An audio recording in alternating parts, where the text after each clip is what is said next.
මහා මංගල සූත්‍රය සූත්‍ර පිටකයෙහි 18 වන ග්‍රන්ථය වශයෙන් පළ කර ඇති කුද්දක නිකායෙහි ප්‍රථම භාගයෙහි දක්නට ලැබෙන පළමු වන සූත්‍රය නම් මංගල සූත්‍රයයි. මංගල සූත්‍රය බුදු සමය පිළිබඳව අල්ප දැනීමක් ඇති අයෙකු වුවද නිසැකයෙන්ම අසා ඇති සූත්‍රයකි.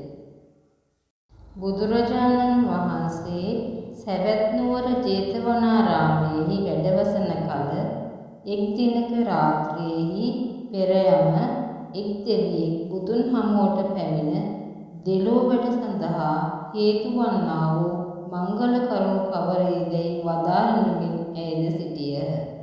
එයට පිළිතුරු වශයෙන් බුදුරජාණන් වහන්සේ විසින් දේශනා කරන ලද මංගල කරුණු ඇතුළත් සූත්‍රය මංගල සූත්‍රය වශයෙන් චිර ප්‍රසිද්ධය. එම සූත්‍රයෙහි දැක්වෙන මංගල කරුණු 38කි. බාලයන් ඇසුරු නොකිරීම, පණ්ඩිතයන් ඇසුරු කිරීම, පිදිය යුත්තන් පිදීම යන මේ එක එකක් කරුණු මංගල කරුණු වේ. සුදුසු ප්‍රදේශයන්හි වාසය කිරීම, පෙර රැස් කළ පින් ඇති බව, මේ අත්භවයේදී මනා දහම්හි පිහිටීම මංගල කරුණුය.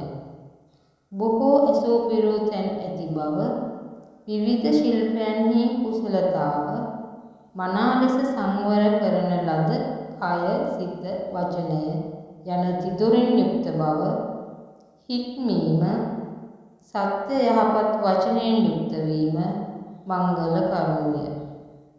මවට හා පියාට උවටන් කිරීම, අඹදරුවන් නිසි පරිදි පෝෂණය කිරීම, යහපත් කර්මාන්තයන්හි යෙදීම, මන රැකියාවන්හි යුක්ත වීම මංගල කරුණුය.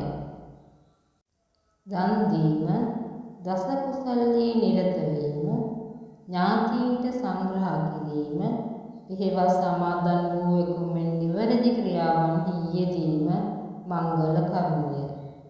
අකුසල කර්මවල නොඇලීම, හෙවත් විරමණය, මත්පැන්හි සංයමය හෙවත් විරමණය, කුශල කර්මයන්හි අනරස් වීම මංගල කරුණුය.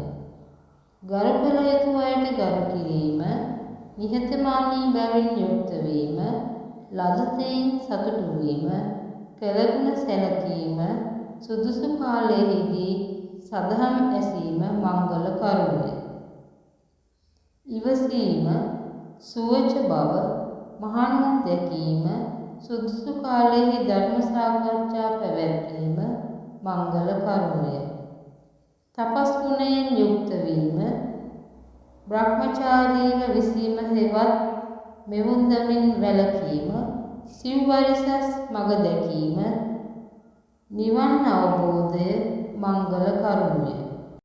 අටලෝ දහමින් සිත නොසැලීම, ශෝක රහිත වීම, රාගය, දෝෂය, මෝහ ආදී ක්ලේශවලින් වෙන්වීම, අභය හෙවත් නිරුපද්‍රිතතාව මංගල කරුණුය.